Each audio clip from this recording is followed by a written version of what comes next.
Isaba miamila loma dimodi mbu lokolilo na mwaba na mtoba.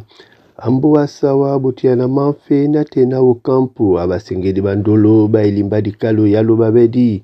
Mboa lubabedi na sango nyamboa tete pisa ndumba kinyama so chongola bambambe dumatube e udalunge bama somele owa bunyaba bwam. Kamba dibunga umbata mbunya ulamba mona nyamatika asibi manyaka. Disele sonde bolone ndola bana biana di mabolone ni nyamakom wenge to ni nyambia ititipe biso lambolambaki. Bangan bana yinde betese di ba mundima wase motapudi sote autant d'éléments mese imenenende biana nyambe weke momenende atimbise biso makako otete na isanja.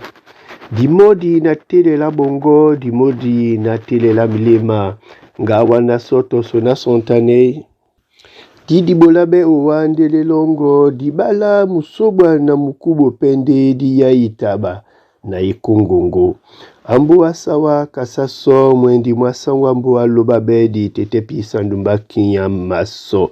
Mumalangwe na osilo mtemoto musombo, osilo mapeto esanja uponda jabala sue. Lobabe di oboso, lobabe di omlema, mbu asawa londona selele.